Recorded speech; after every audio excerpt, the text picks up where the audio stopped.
We are back on The Chosen Life. Happy New Year.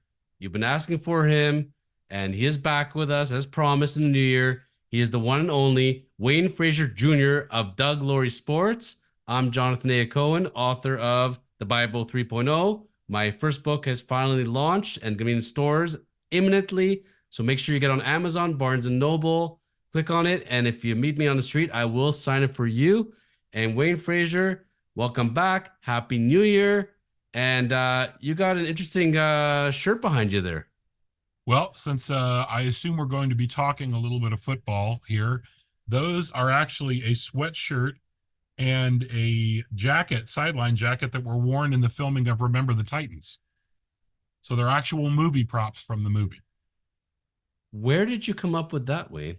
I deal with a prop house out of Los Angeles, and every once in a while I'll just get a hold of them and see what interesting stuff they have. And so I picked up three of those. I've sold one of them already. It does come with a full shirt and everything else. And the same time, I picked up, you know what a fan I am of Kevin Costner's Draft Day. I picked up one of it's not the one that was on screen, but it's one of the actual written ones. The note that says Vontae Mack, no matter what, written on a big post-it note. That's for me, though. I'm getting that framed up. I'm trying to get a hold of a signed Costner picture, an 8x10 from the movie, and then that'll go in my office. So If you ever get a call to find Joe Boo, the prop from Major League, the movie, I'd be very interested in a Joe Boo, please. So keep that in mind, please. I've been working on a trade for Charlie Sheen and Roger Dorn jerseys, actually signed jerseys to put here in the background to go with my Ric Flair woo up there at the top too. So Amazing. Well, I have a signed. People have asked me before, what is that signed picture of you behind on your fireplace? And do you recognize it? I In the can't black. see very much of it. Do you remember? It's written out to Charlie. It was Oh, oh man. Hideo Oh, Nomo. yeah, Hideo Nomo. That's right. I remember that now. You got it from the Sotheby's auction when Charlie Sheen sold off his collection. And I have an autographed Hideo Nomo picture written out to Charlie. And there's a ticket from his debut with the Giants. Welcome back, Sergio Romo. And see the Charlie Sheen connection. It's all there, man. It's all there. Now, I got back from Chicago recently. Got to take my son to his first NFL game in Chicago. Got to see the Bears and Falcons.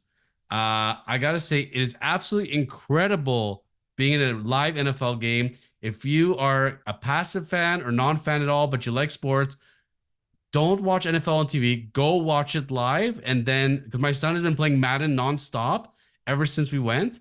And I got to say, man, Josh Fields, when he is on, he is an amazing quarterback.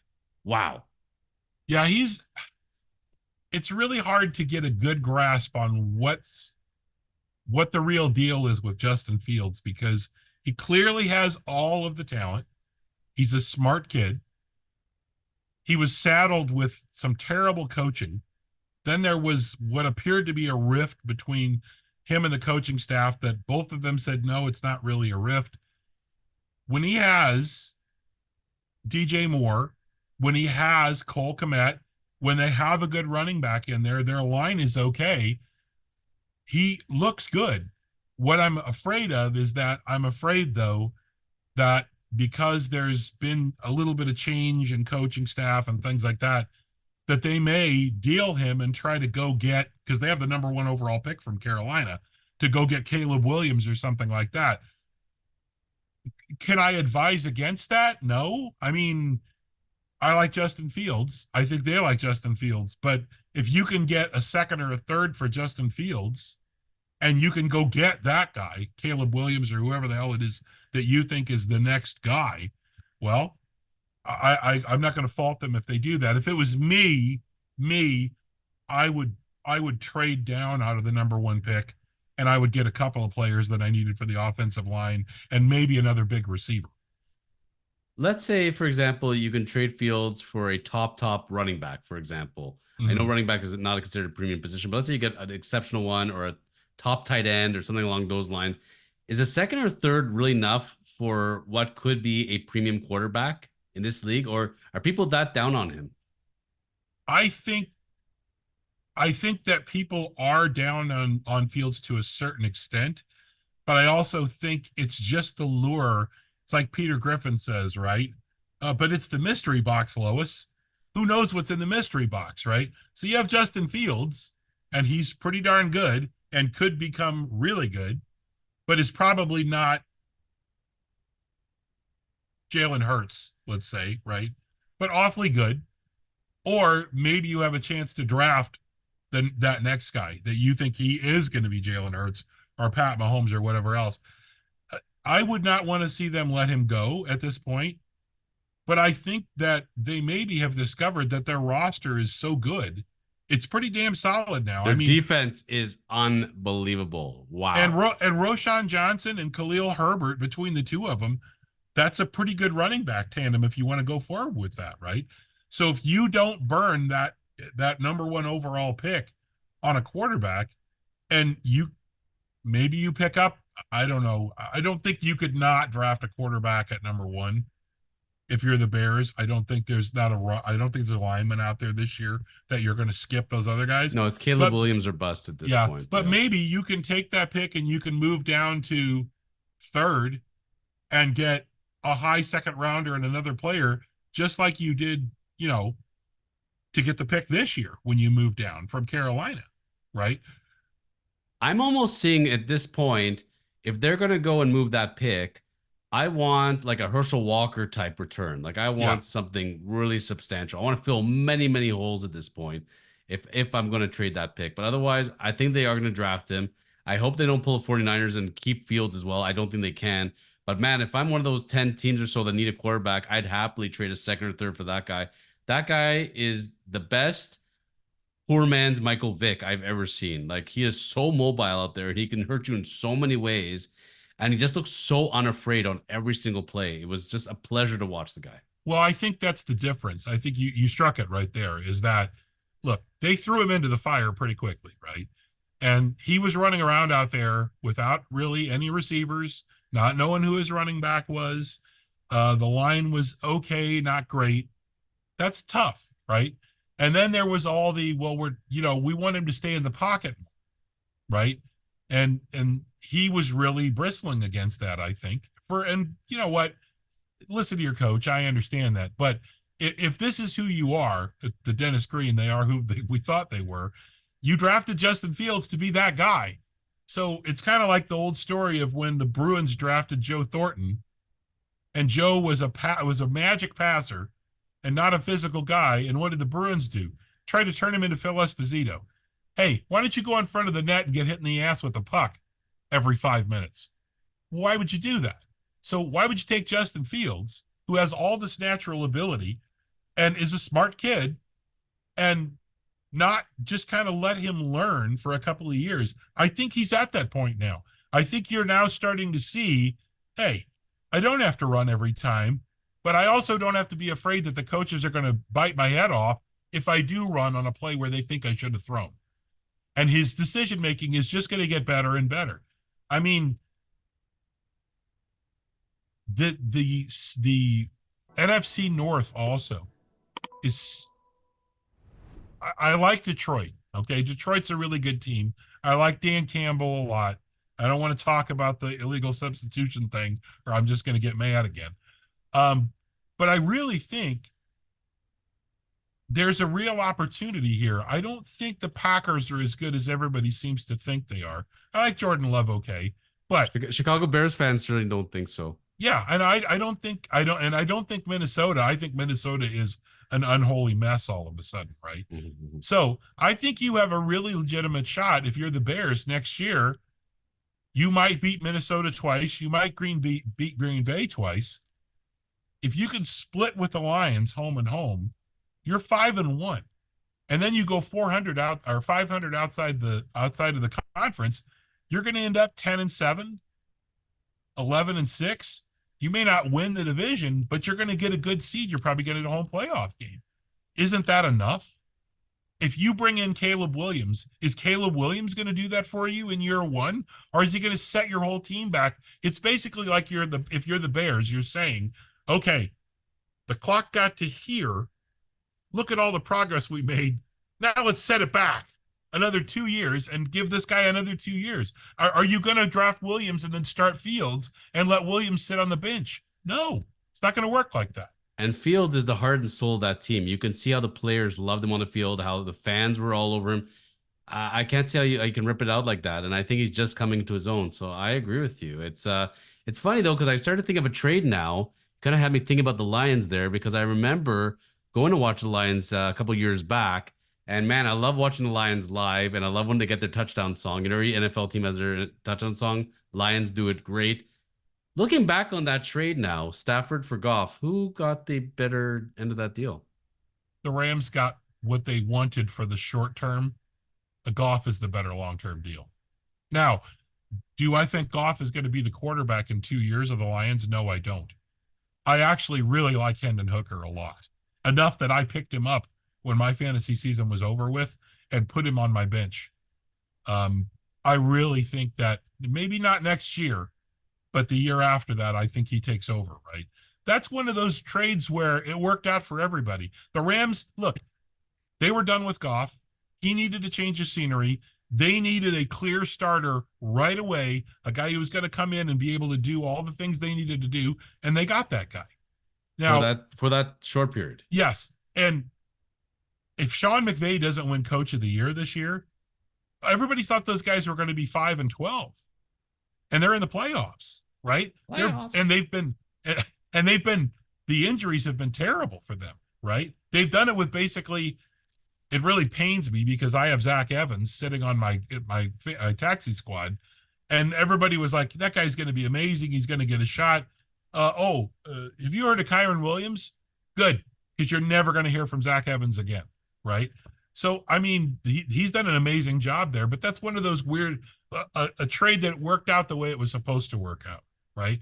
I don't think that the Lions thought that Goff would be as good as he has been, though.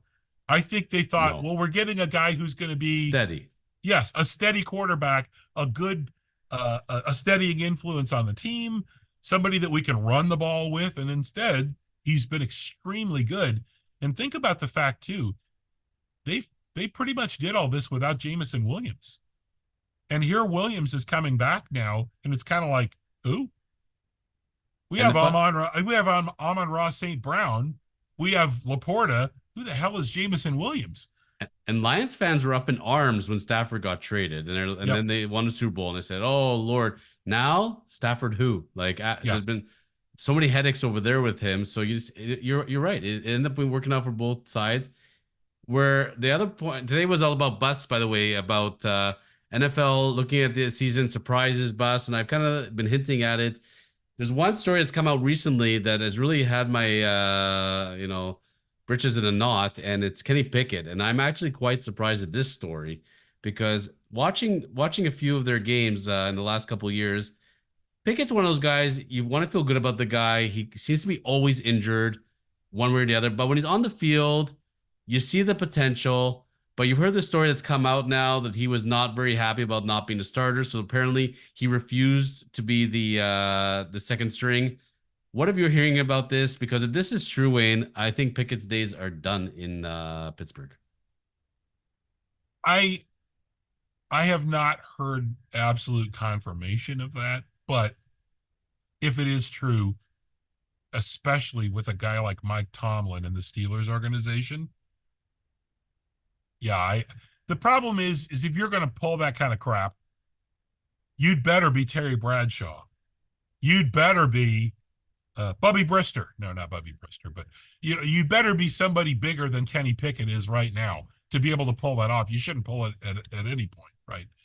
But it also doesn't look great when the crowd chants for Mason Rudolph and then he delivers. He comes in Did and he? looks Did he ever? he looks pretty damn good all of a sudden in this offense. The offense is humming a little bit.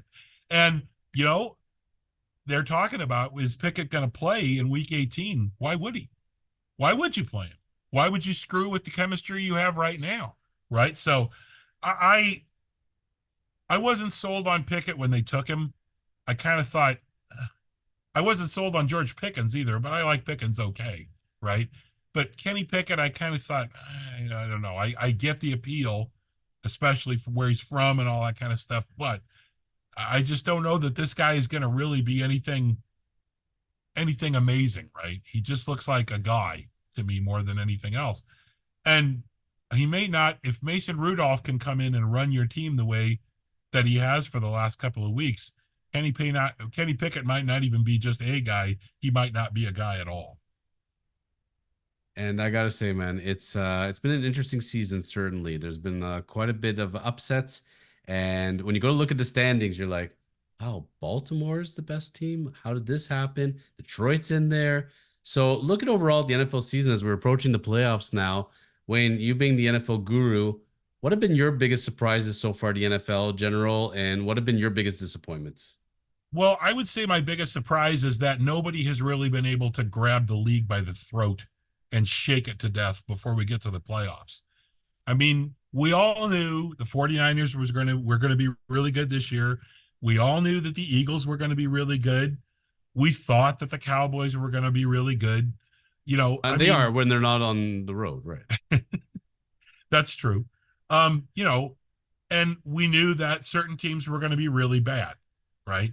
I think we knew the Ravens were going to be really good too. And the Ravens are the one team that I look at that really have not had a major letdown during the course of the year, But right? did you expect them to be that good? The Ravens, Yeah, I thought they'd be good, but that I good? expected them to be that good in the AFC this year because there are a lot of really weak teams in the AFC. Um, did I think they would be 13-3 going into the final week? That's maybe a bit strong. I was positive they were going to win the AFC North.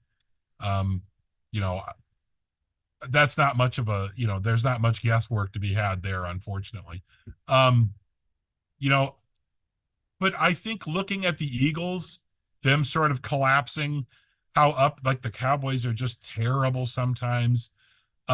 The Dolphins are terrible sometimes. The But really good Bills, other times. yeah, the Bills are terrible I was gonna ask sometimes. you, there's two teams I have on my mind right now. Is number one, what the heck happened to the Bills? Like some days Josh Allen plays like a Hall of Famer, and other days they can't seem to get even out of neutral. Like what is going on with that team?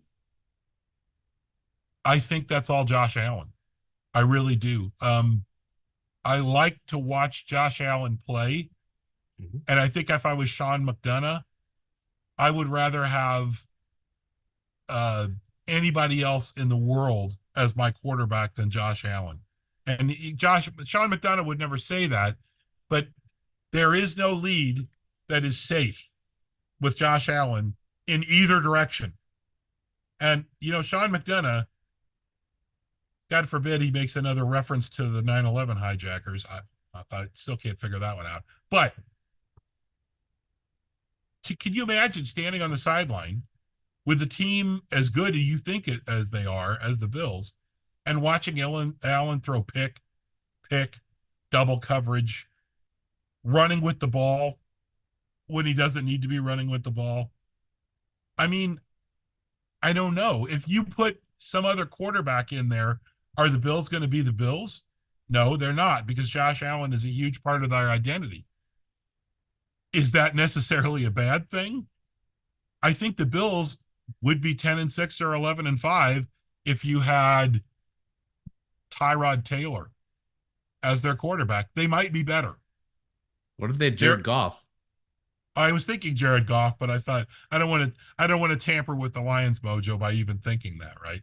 Yeah. So I just Josh Allen just it's really frustrating and maddening. I really want the guy to succeed, and he already has succeeded. Let's not lie about that. He is a top 5 or 6 quarterback in the league, right? He's a guy like him and Joe Burrow that we just love them. We just want to cheer for them. But if you said, "Hey, we could get Josh Allen in a trade, in a fair trade," if you were well, the Raiders are a bad example because they would trade, yeah, for sure. If he was dead, they would trade for him. But if you were the Denver Broncos, let's say, you could acquire Josh Allen and you're Sean Payton, are you thinking, I really want Josh Allen? I don't know. I really don't know. I don't know if that's the guy who is going to be, he's going to be amazing 75 to 80% of the time. 10% of the time he's going to make you throw up. And the other 10% of the time, I don't think even Josh Allen knows what the hell he's doing, right? Because he's just that freewheeling guy. Sometimes that works out great. But you look at the problems they've had on the team with Gabriel Davis being unhappy and all this other stuff.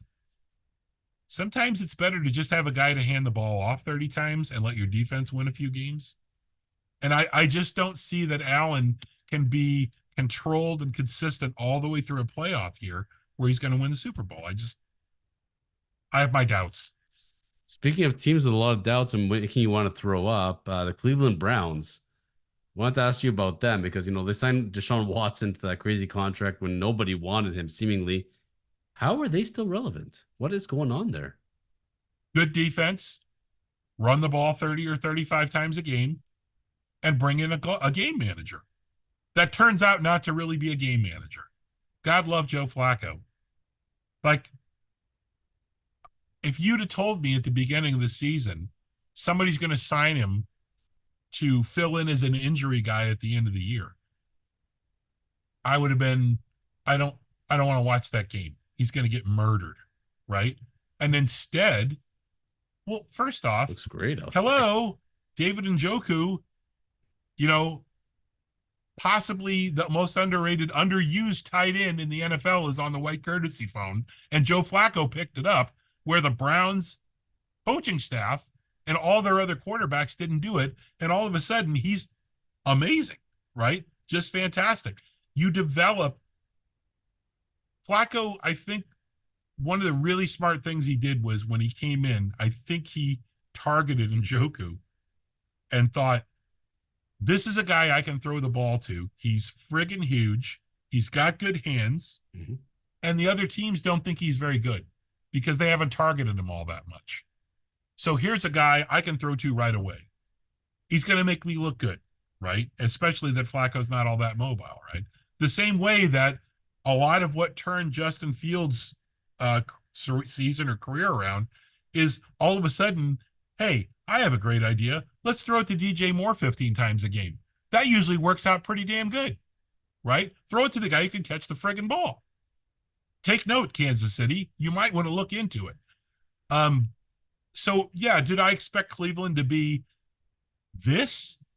I expected Cleveland actually to be good. I expected them to be good by playing defense and handing the ball off constantly, right? And it turns out they now can do all that, and they have a good quarterback, a guy who's playing extremely well.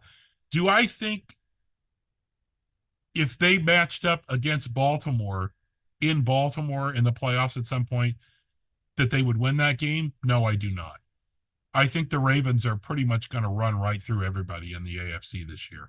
And I'm sorry, I don't see anybody. Do I see the Dolphins standing up to Baltimore? No. Do I see the Chiefs standing up to Baltimore? No. I actually think the team with the best chance to beat them is probably Cleveland. So right? Because they can ball control, right? So I was going to ask you, if we drive down to Vegas and we go to the Super Bowl this year, which of the two teams we're going to be seeing there? I think it's pretty unlikely that it's not going to be Baltimore in the AFC. Mm-hmm. And in the NFC, I still feel like it's going to be San Francisco. Good man. I'm not sure what's going on in Philadelphia exactly, but they just look, there's hitting a lull, and there's looking completely discombobulated. And there was a point in the game a week or two ago where on two consecutive plays, Philadelphia ran out and called a timeout once and then almost took a delay of game because they couldn't get the play in and couldn't get lined up. And you're like, what the hell is going on the sidelines here, right? Sounds like a lot of miscommunication to me. Exactly. And I just don't see that there's a real good how are you going to pull out of that? That's the thing, is that teams don't pull out of that sort of stuff If you get hot late in the season, Cleveland, um, Pittsburgh, even, right? If you get hot at the end of the season, you can carry that over. But if you're pretty bad down the stretch, very rarely do teams turn it on all of a sudden in the playoffs, The right? only team I've seen done that recently was when we talked about in baseball and chosen journey was the Texas Rangers. I mean, having your bullpen implode on you in August, September, barely squeak into the playoffs after you held the division lead and still won the World Series. But in football, the funny thing about football is it's one game series every time, and anything can happen in one freaking game. And baseball is so dependent on singular outcomes, right? One swing of the bat, one this, one diving stop, where football generally doesn't work like that. Football is a string of plays. Everything has to go right for a long period of time. The more out of sorts you are, the poorer your communication is, the more disgruntled some of your players are, the less likely it is that you're going to be able to string those things together. You know, one of the things that Kansas City has always had going for it is that they made mistakes. There were mistakes. The defense was not great a lot of times. You know, sometimes there were, I don't want to, it wasn't miscommunication on throws for Mahomes. It was more just, you know, drop passes. They didn't have much of a running game for a while. But the Chiefs overcame that by leaning on Travis Kelce or Tyreek Hill, right? Or Mahomes just doing something crazy. And they were able to buy their way out of not being able to be consistent at the times that they weren't consistent. That's what Buffalo lacks. They can't do that right now. They create inconsistency and issues, right? Well, the Ravens have the ability to do that because Lamar is, I mean, he's what, over 800 yards this year, also, right? They also have two really good running backs. They have two really good tight ends. They have all these things. The Eagles, as bad as they have looked over the last 3 or 4 weeks, I just don't see, you know, they're the 5 seed right now. Everybody thought they were the number 1 seed far and away, except maybe the 49ers, right? That was it. Mm-hmm. Now you're a 5 seed. I just, if it was me though, and I'm looking at the playoffs or at the Super Bowl, I think it's San Francisco and Baltimore. If you gave me my choice, Well, I pause, Cleveland, pause. Cleveland and Detroit. You're, That's okay, who I thought you were gonna I give us would. the winner. No. I'll give you the winner. The winner is Baltimore. Okay. But if you gave me my choice right now and said you could pick your Super Bowl going into the playoffs right now, if you could give me Cleveland and Detroit, I would die a happy man. I mean, who doesn't deserve a Super Bowl more than one of those franchises? Give me a break. Wayne, I don't know what kind of a shop you visited before filming this episode, but it ain't going to be Cleveland and Detroit in the Super Bowl. But it's a very good segue to next week because next week we're going to be talking about NFL MVPs. And lo and behold, you pick the teams with the projected potential MVPs. So this is going to fit right in. So stay tuned for next week on The Chosen Life. That's Wayne Frazer of Doug Laurie Sports. And Wayne, how do they reach you if they want to purchase some memorabilia because they're big NFL fans? Type Doug Laurie Sports, Laurie, Doug Laurie Sports into your Google search engine or DuckDuckGo, preferably. Or you can go to www.douglauriesports.com, visit us on Facebook, Instagram, Twitter, or X. Sorry, I don't know what that's called now. And also check out Doug Laurie Auctions. We run 2 or 3 auctions a month. Do you ship worldwide? We do. We There you actually go. do ship worldwide. Because we have a lot of people in the States that love watching us, and we appreciate that. So as you're watching the States and you're thinking about the NFL season, Doug Laurie Sports, get on it, get some memorabilia. We'll see you all back next week.